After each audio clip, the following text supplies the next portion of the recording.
At syempre i-run speed test natin.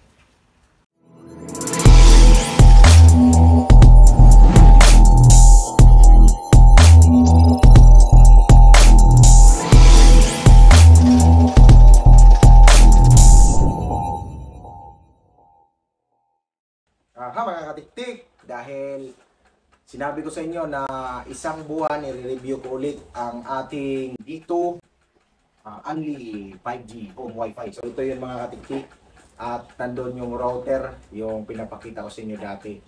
So speed test lang natin sa loob ng isang buwan. At sa mga nagtanong pala na nagbabago yung speed kapag naka 500 gig ka na, hindi ko totoo yun. So mamaya natin pala malalaman kasi speed test natin.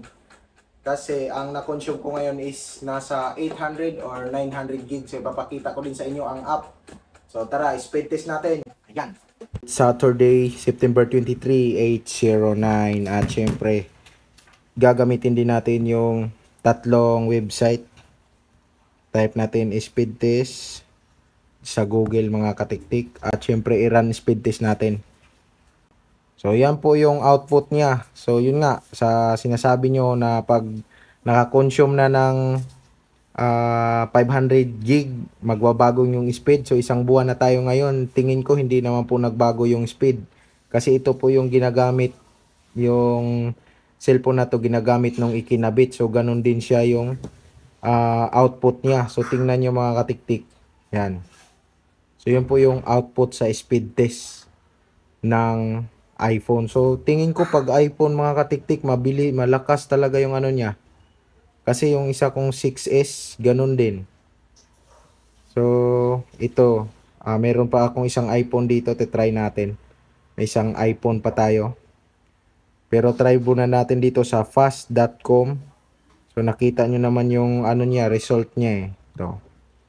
Fast.com. Titingnan natin yung Mbps niya mga katiktik. So, yun. Yun po yun. So, hindi naman nagbago. Isang buwan na. At titingnan din natin yung app. Baka meron na tayong update doon para mapakita ko sa inyo kung ilan na yung na-consume ko dito mga katiktik. So, yan po yung ano niya, output. So, again, isang base pa. Tapos, last natin na iti-test is yung sa Ookla mga katiktik. Yan.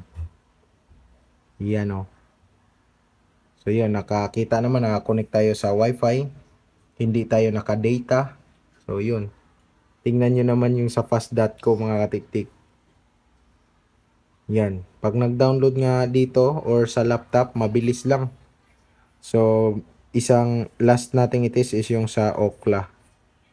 Ookla speed test. Speed test. Yan. Yan na yung last natin. Hintay, allow. At speed test. Yan.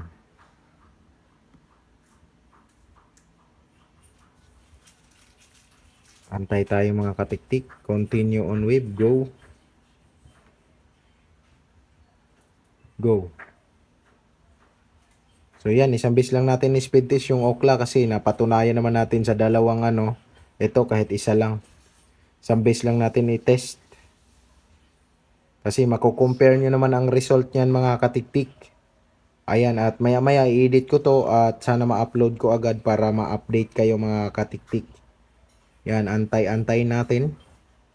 Kasi pag sa Ookla medyo matagal siya. Ayan na. I-start na po mga katiktik at yun.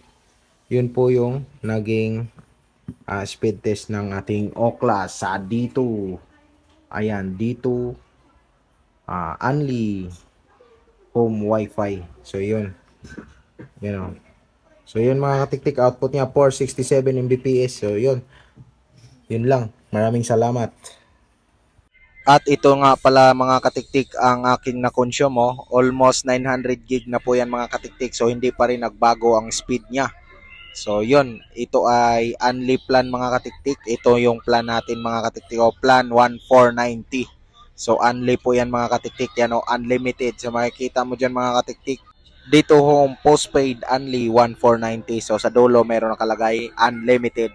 So wala po talagang pagbabago sa speed mga katiktik. Iwan ko lang sa ibang area. So hanggang dito na lang aking vlog at maraming salamat sa panonood at pagpanood sa aking update. Thank you, thank you.